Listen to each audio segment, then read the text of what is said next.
2015-16 ಒಂದು ಹೋರಾಟ ಮಾಡಿದ್ದು. ರೈಲ್ವೆ ಸ್ಟೇಷನಿಂದ ಹಿಡಿದು ಫ್ರೀಡಮ್ ಪಾರ್ಕ್ವರೆಗೂ ಒಂದು ಗಾಡಿ ಓಡಾಡಕ್ಕೆ ಬಿಟ್ಟಿರಲಿಲ್ಲ. ಈ ಥರ ಹೋರಾಟ ನನ್ನ ಚಾಲಕರು, ನನ್ನ ಹಲವಾರು ಸಂಘಟನೆಗಳಿದೆ. ಬೈಕ್ ಟ್ಯಾಕ್ಸಿ 2016ರಿಂದನೂ ನಮ್ಮ ಪ್ರಾಣನ ನಮ್ಮ ಹೆಂಡತಿ ನಾವು ನೋಡಿ, ಇವತ್ತು ನೀವು ನಂಬಲ್ವೇನೋ, ನಾನು ಓಲಾ ಊಬರ್ ಯಾವುದೇ ಆ್ಯಪ್ನ ಹೊಡೆಯಲ್ಲ. ಜನ ಕರೆದ ಕಡೆ ಹೋಗ್ತೀವಿ, ಕೆಲವೊಂದು ಕಡೆ ಬಾಡಿಗೆ ಸಿಗಲ್ಲ. ಅಂಥ ಜಾಗದಲ್ಲಿ ನನಗೊಂದು 10-20 ರೂಪಾಯಿ ಕೊಡಿ ಅಂತ ಕೇಳ್ತೀವಿ. ಜನರಲ್ಲಿ ಕೊಡೋದು ಬಿಡೋದು ಜನಕ್ಕೆ ಬಿಟ್ಟಿದ್ದು. ಕೊಡಲೇಬೇಕು ಅಂತ ಡಿಮಾಂಡ್ ಮಾಡೋ ರೈಟ್ಸು ನನಗಿಲ್ಲ, ಜನರ ಮೇಲೆ ಬಿಟ್ಟಿದ್ದು. ನಾವು ಜನರನ್ನ ಕೇಳ್ಬೋದಷ್ಟೇ, 10-20 ರೂಪಾಯಿ, ಯಾರೂ ಇಲ್ಲ ಅಂತ ಹೇಳಲ್ಲ. ನಮ್ಮ ಹೆಂಡತಿ ಮಕ್ಕಳನ್ನ ನಮ್ಮನ್ನು ನೋಡಿ 4.5 ಲಕ್ಷ ಬಂಡವಾಳ ಹಾಕಿದ್ದೀನಿ. ಆ ವೆಹಿಕಲ್ಗೆ 350 ರೂಪಾಯಿ ದುಡ್ದಿದ್ದೀನಿ. ಮೀಟ್ರ್ ಹಾಕ್ಕೊಂಡೆ ಬಾಡಿಗೆ ಹೊಡೆಯೋದು. ನಮ್ಮ ಮೊಬೈಲಲ್ಲಿ ನಮ್ಮ ಇದನ್ನು ನೀವು ಚೆಕ್ ಮಾಡ್ಬೋದು ಬೇಕಾದ್ರೆ, ಆಪ್ ಬಾಡಿಗೆ ಹೊಡಿತಾರೆ ಅಂತ.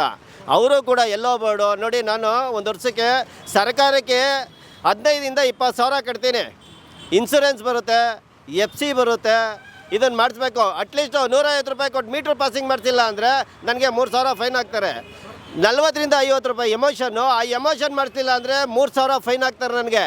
ಆದರೆ 15,000 ರೂಪಾಯಿ ಗಾಡಿ ತಂದು ದಿನ 1,500 2,000 ತನ್ನ ಗಂಡದಿರ ಜೊತೆಲೂ ಕೂತ್ಕೊಂಡೋಗಲ್ಲ. ನಮ್ಮ ಹೆಣ್ಮಕ್ಳುಗಳು ಅವ್ರ ಗಂಡದಿರ ಜೊತೆಲೂ ಕೂತ್ಕೊಂಡೋಗಲ್ಲ, ಆ ಥರ ಬೈಕಲ್ಲಿ ಕೂತ್ಕೊಂಡು ಹೋಗ್ತಾರೆ.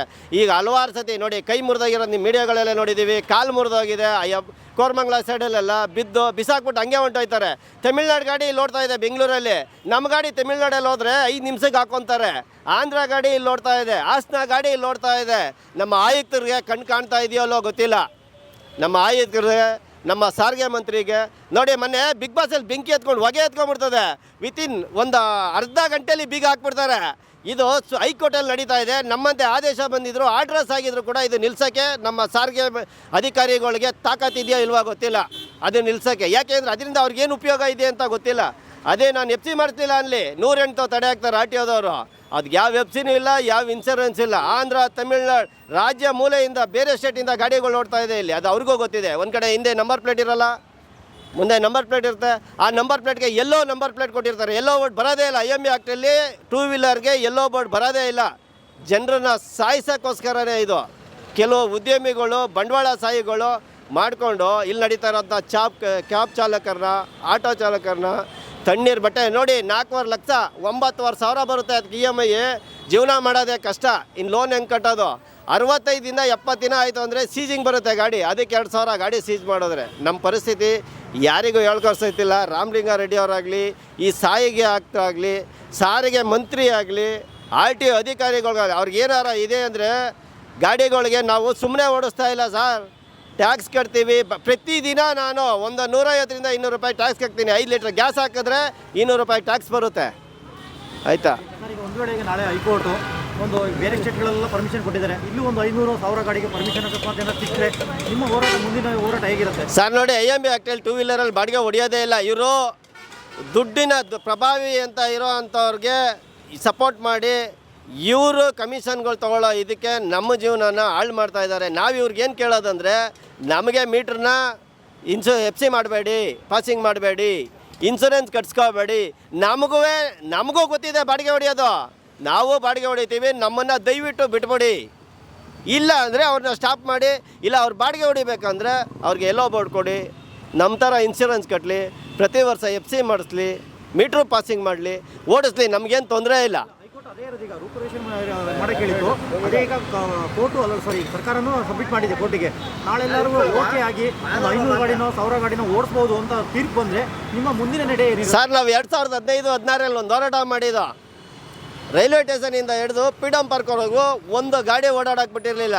ಈ ಥರ ಹೋರಾಟ ನನ್ನ ಚಾಲಕರು, ನನ್ನ ಹಲವಾರು ಸಂಘಟನೆಗಳಿದೆ, ಸಂಘ ಸಂಸ್ಥೆಗಳು, ಈ ಕಿತ್ತಾಟಗಳು, ಈ ವೈಷಮ್ಯಗಳು, ನಾನು ಹೆಚ್ಚು ನಾನು ಕಮ್ಮಿ ಅನ್ನೋದ ಬಿಟ್ಟು ಎಲ್ಲರೂ ಹೋರಾಟ ಮಾಡಿ, ಪ್ರತಿಯೊಬ್ಬ ಆಟೋ ಚಾಲಕ, ಒಬ್ರು ಯಾರೋ ಹೋರಾಟ ಮಾಡ್ತಾಯಿದ್ರು 10 ಜನ, ಇನ್ನೊಂದು 100 ಜನ ಮನೇಲಿರೋಣ, ಒಂದು 50 ಜನ ಬಾಡಿಗೆ ಹೊಡಿತಾರಂತಾರೆ. ಅವತ್ತಿನ ದಿನ ಮೀಡಿಯಾದವ್ರು, ನಿಮ್ಮ ಮೀಡಿಯಾದಲ್ಲೇ ನೋಡಿದ್ದೀವಿ, ಕೊಳ್ಳೆ ಹೊಡಿತಾ ಇದ್ದಾರೆ ಬಸ್ ಸ್ಟ್ಯಾಂಡಲ್ಲಿ ಅಂತ ಬೆಳಿಗ್ಗೆ ಎದ್ದರೆ ತೋರ್ತಾ ಇರ್ತಾರೆ, ಮೀಟ್ರಿಗೆ ಬಟ್ಟೆ ಕಟ್ಟಿದ್ದಾರೆ ಅಂತ ಹೇಳ್ತಾರೆ. ಅಂಥ ಡ್ರೈವರ್ಗಳು ದಯವಿಟ್ಟು ನಿಲ್ಲಿಸ್ಬಿಟ್ಟು ರೋಡ್ಗಿಳ್ದು ಹೋರಾಟ ಮಾಡಬೇಕು. ನಾವು ಹೋರಾಟ ಮಾಡಿದ್ರೆ ಇದನ್ನು ಎಲ್ಲ ಹೋರಾಟ ಮಾಡ್ಕೊಂಡೇ ಪಡ್ಕೊಂಡಿರೋದು. ಇದು ತಾನಾಗ್ತಾನೆ ಯಾವುದು ಬಂದಿಲ್ಲ ಸರ್, ಹೋರಾಟ ಮಾಡ್ಕೊಂಡೇನೆ. 3 ರೂಪಾಯಿ 20 ಪೈಸೆ ಇದೆ ಹಿಂಗೆ ಆಟೋ ಓಡಿಸ್ತಾ ಇದ್ದೀವಿ. ಇವತ್ತು ಬಂದು 36 ರೂಪಾಯಿ ಇದೆ. ಅವತ್ತಿಂದ ಗಾಡಿ ಓಡಿಸಿರೋರು ನಾವು 37-38 ವರ್ಷದಿಂದ ಗಾಡಿ ಓಡಿಸ್ಕೊಂಬಂದಿರೋರು. ಹಂಗಾಗಿ ಇದರಲ್ಲಿ ಹಲವಾರು ಕೆಲವರು ಹೋರಾಟಗಳಿಗಂತಲೇ ಮನೆ ಮಠ ಬಿಟ್ಬಿಟ್ಟೆಲ್ಲ ಹೋರಾಟ ಮಾಡಿರೋಂಥವ್ರು ಇದ್ದಾರೆ. ದಯವಿಟ್ಟು ಹೋರಾಟ ಮಾಡೋವಂಥವ್ರು ಇದ್ರ ಬಗ್ಗೆ ಆಸಕ್ತಿ ತಗೊಂಡು. ಕೆಲವು ಸಂಘಟನೆಗಳು ಇದ್ರ ಬಗ್ಗೆ ಆಸಕ್ತಿ ತೋರ್ತಾ ಇಲ್ಲ, ಕೆಲವರು ನ್ಯೂಟ್ರಲ್ ಆಗಿದ್ದಾರೆ. ಇದ್ರ ಬಗ್ಗೆ ಏನು ಹೇಳ್ತೀರಾ? ಸರ್, ನ್ಯೂಟ್ರಲ್ ಆಗಿರೋದು ಹೆಂಗೆ ಅಂದರೆ ಕೆಲವ್ರಿಗೆ ಬೇಕೋ ಕೆಲವ್ರಿಗೆ ಬೇಡ ಅನ್ನೋ ಲೆಕ್ಕಾಚಾರ. ಡ್ರೈವರ್ ಪರವಾಗೇ ಮಾಡ್ತೀವಿ ಅನ್ನೋಂಥ ಸಂಘಟನೆಗಳು ಡ್ರೈವರ್ ಪರವಾಗಿ ಇಳಿತಾರೆ. ನಾವು ಡ್ರೈವರ್ ಸುಮ್ಮನೆ ಮಾಡ್ಕೊಂಡಿದ್ದೀವಿ ಸಂಘ ಸಂಸ್ಥೆ ಅನ್ನೋ ಅಂಥವ್ರು ಬರಲ್ಲ ಸರ್. ದಯವಿಟ್ಟು ಬನ್ನಿ ರೋಡ್ಗೆ. ಏನು ಹೇಳಕ್ ಬಯಸ್ತೀರಾ? ಸರ್, ನಮ್ಮ ಕೈಯಲ್ಲಿ ಆದರೆ ಒಳ್ಳೇದು ಮಾಡೋಕ್ಕೆ ಅಂತ ನಾವು ಸಂಘ ಸಂಸ್ಥೆ ಮಾಡ್ಕೊಬೇಕು. ಇಲ್ಲ ಅಂದರೆ ನಿಮ್ಮದಾಗೆ ಗಾಡಿ ಪಾಡಿ ಓಡಿಸ್ಕೊಂಡು ನಮ್ಮ ಪಾಡಿಗೆ ನಾವು ಇದು ಬಿಡ್ಬೇಕು ಸರ್. ದಯವಿಟ್ಟು ನಮಸ್ತೆ ಸರ್. ಇವಾಗ ಬಸ್ಸು 5 ವರ್ಷದಿಂದನೂ ಫ್ರೀ ಬಿಟ್ಟೋದ್ರಿಂದ ಆಟೋದವ್ರಿಗೆ ತುಂಬ ಸಮಸ್ಯೆಗಳಾಗುತ್ತೆ. ಮತ್ತು ಲೋನ್ ಕಟ್ಟಬೇಕು ಅಂದರೆ 1 ತಿಂಗಳು ಲೋನ್ ಕಟ್ಟಿಲ್ಲ ಅಂದರೆ ಮತ್ತೆ ಎಕ್ಸ್ಟೆಂಡ್ ಆಗುತ್ತೆ. ನಾವು ಯಾರಾದರೂ ಆಟೋದವರು ಅವ್ರಿಗೆ ಫ್ರೆಂಡ್ಸೇ ಇರ್ಬೋದು, ಇಲ್ಲ ಸಹಪಾಠಿಗಳೇ ಇರ್ಬೋದು, ಶ್ಯೂರಿಟಿ ಹಾಕಿದ್ರೆ ಅವ್ರನ್ನ ಕರೆಯಲ್ಲ. ಅವ್ರದ್ದು ಫ್ರೆಂಡ್ ಹಾಕಿರ್ತಾರಲ್ಲ, ಅವ್ರ ಆಟೋ ಕರ್ಕೊಂಡೋಗಿ, ಈಗ ಎಕ್ಸಾಂಪಲ್ ನಮ್ಮ ಮನೇಲೇ ನಮ್ಮ ಯಜಮಾನ್ರು ಬೇರೆಯವ್ರಿಗೆ ಹೆಲ್ಪ್ ಮಾಡೋದಕ್ಕೆ ಶ್ಯೂರಿಟಿ ಹಾಕೋದ್ರು. ಈಗ ನಮ್ಮ ಆಟೋ ತೊಗೊಂಡಾಗ ನಿಲ್ಸ್ಕೊಂಡಿದ್ದಾರೆ. ಇವಾಗ ಅವ್ರು ಲೋನ್ ಕಟ್ಟಿದ್ಮೇಲೆ ನಿಮ್ಮ ಆಟೋ ಬಿಡೋದು ಅಂತ ಅಂತಾರೆ. ಮತ್ತು ಇವಾಗ ಎಲ್ಲನೂ ಇವಾಗ ಓಲ್ವೋ ಊಬರ್ ಬಂದಮೇಲಂತೂ ತುಂಬ ಕಷ್ಟ ಆಗಿದೆ. ಈಗ ಅವರು ಒನ್ ವೇ ಹೋಗಿ ಅಲ್ಲಿ ಆಟೋದವ್ರನ್ನ ಇದು ಮಾಡಿ ಮತ್ತೆ ಅವರು ಕ್ಯಾನ್ಸಲ್ ಮಾಡ್ಕೊಂಡಿರ್ತಾರೆ. ಆವಾಗ ದುಡ್ಡು ಹೋಗುತ್ತೆ, ಮತ್ತು ಪೆಟ್ರೋಲು ಇದೂ ಗ್ಯಾಸ್ನೂ ಇದಾಗುತ್ತೆ. ಈಗೆಲ್ಲ ಬೆಲೆ ಏರಿಕೆ ಆಗಿರೋದಕ್ಕೆ ಆಟೋದವ್ರಿಗಂತೂ ಯಾವುದೇ ಸೌಲಭ್ಯಗಳಿಲ್ಲ. ಆಟೋದವ್ರು ಹೆಂಡತಿಯವರು ಮತ್ತು ಮನೆ ಫ್ಯಾಮಿಲಿ ನಡೆಸಬೇಕು ಅಂದರೆ ಅಲ್ಲಿ ಸಾಲ ಮಾಡಿ ಇಲ್ಲಿ ಸಾಲ ಮಾಡಿ ಜೀವನ. ಈಗ ಬೆಂಗಳೂರಲ್ಲಿ ಬಂದು ನಾವು ಜೀವನ ಮಾಡ್ತೀವಿ ಅಂತ ಎಷ್ಟೋ ಖುಷಿಯಿಂದ ಆಟೋ ತೊಗೊಂಡು ಮಾಡ್ತಾರೆ. ಈಗ ಗ್ಯಾಸ್ ಆಟೋ ಬಂದಿರೋದ್ರಿಂದ ಹೆಣ್ಮಕ್ಳು ಕೂಡ ಓಡಿಸ್ತಾರೆ. ಅದು ಅಲ್ಲಿ ಲಿಮಿಟೇಷನಲ್ಲಿ ಓಡಿಸಿನೂ ಅಷ್ಟು ಕಷ್ಟಪಡ್ತಿದ್ರು, ಗಂಡ ಹೆಂಡತಿ ಇಬ್ಬರು ದುಡಿದ್ರೂ ಕೂಡ ಮನೆಗೆ ಜೀವನ ಮಾಡೋದು ತುಂಬಾ ಕಷ್ಟ ಆಗಿದೆ. ಸರ್ಕಾರ ಮಾಡಿದ್ರೆ ಇವಾಗ EMI ಕೊಟ್ಟಿರೋದ್ರಿಂದ ಆಟೋ, ಬೈಕು, ಕಾರು ಎಲ್ಲ ತೊಗೊಂಡಿರ್ತಾರೆ. ಆಟೋದವ್ರಿಗೆ ಕರೆದ್ರೂ ಬನ್ನಿ ಸರ್, ಬನ್ನಿ ಮೇಡಮ್ ಅಂತಂದ್ರೂ ಅವ್ರು ಎಕ್ಸ್ಪರ್ಟ್ ಇಲ್ಲ. ಅದೇ ಅವರು ಎಲ್ಲಿ ಆಟೋ ನಿಂತಿದ್ದಾಗ ಕೇಳಿದ್ರೆ ನಾವು ಬರಲ್ಲ ಅಂತ ಅಂತಾರೆ. ತುಂಬ ಸಮಸ್ಯೆಗಳನ್ನ ಆಟೋದವರು ಎದುರಿಸ್ತಾ ಇದ್ದಾರೆ. ಇವತ್ತಿಗೂ ಎಷ್ಟು ಬರುತ್ತೋ ಅಷ್ಟರಲ್ಲಿ ದುಡ್ಕೊಂಡು ಜೀವನ ಮಾಡ್ತಿದ್ರು ಆಟೋದವ್ರಿಗೆ ಯಾವುದೇ ಸೌಲಭ್ಯಗಳು ಸಿಗೋದಿಲ್ಲ ಸರ್ಕಾರದಿಂದ. ಮತ್ತು ಅವ್ರು ಇವಾಗ ಹೇಳ್ದಂಗೆ ಯಾವುದೇ ಮೀಟಿಂಗು ಮತ್ತು ಸ್ಟ್ರೈಕ್ ಮಾಡಿದಾಗ ಈಗ ನಮ್ಮನೆ ಕುಟುಂಬದ್ದು ಇವಾಗ ಒಂದು ಆಟೋದವರು ಅಂದಮೇಲೆ ಇವಾಗ ಎಕ್ಸಾಂಪಲು ಇಲ್ಲಿ ಹಾಕ್ಕೊಂಡಿರ್ತಾರೆ, ಇಲ್ಲಿ ಯಾರಾದರೂ ಬರ್ಬೋದು ಮಾಡ್ಬೋದು ಅಂತ. ಅದೇ ಇನ್ನೊಬ್ಬ ಬಂದವನು ಕಣ್ಸನ್ನೆ ಮಾಡಿ ನಾನು 10 ರೂಪಾಯಿ ಕಮ್ಮಿ ಕೊಡಿ ಬರ್ತೀವಿ ಅಂತ ಅಂತಾರೆ. ಆವಾಗ ಅವ್ರದ್ದು ಆಟೋ ಇದು ಹಾಕ್ಕೊಂಡಿರೋದು ಹೋಗುತ್ತೆ. ಈಗ ಒಬ್ಬರ ಟೈಮಲ್ಲಿ ಹೊಡೆದು ಇನ್ನೊಬ್ರು ಒಂದು ಮನೆ ಕುಟುಂಬದವ್ರ ಥರ ಇರಬೇಕು. ಯಾವುದೇ ಒಂದು ಸ್ಟ್ರೈಕ್ ಬರಲಿ, ಇದೇ ಬರಲಿ. ಇವಾಗ ನೋಡಿ, ರಕ್ಷಣಾ ವೇದಿಕೆ ಇದೆಲ್ಲ ಕಟ್ಕೊಂಡಿದ್ದಾಗ ಮತ್ತು ಅಂಬೇಡ್ಕರ್ ಅವ್ರದ್ದು ಸ್ಟ್ರೈಕ್ ನಡೆದಾಗ ಎಲ್ಲ ಒಗ್ಗಟ್ಟಾಗಿ ಮಾತಾಡ್ತಾರೆ, ಯಾವುದೇ ಒಂದು ಸೌಲಭ್ಯಗಳು ಬರಬೇಕು ಅಂದರೆ. ಹಂಗೇ ಆಟೋದವರು ಕೂಡ ಒಗ್ಗಟ್ಟಾಗಿ ಇದ್ಕೊಂಡು ಆಟೋ ರಾಜ ಶಂಕರ್ನಾಗ್ ಅವ್ರು ಯಾವಾಗ ಅದನ್ನು ಅವರು MSc ಮಾಡಿಕೊಂಡು ಆಟೋ ಓಡಿಸೋ ರೂಲ್ಸ್ ಇಲ್ವ. ಇವತ್ತಿಗೂ ಎಂತೆಂಥ BSc BCom ಮಾಡಿರೋರೆಲ್ಲ ಆಟೋ ಓಡಿಸ್ತಿದ್ದಾರೆ.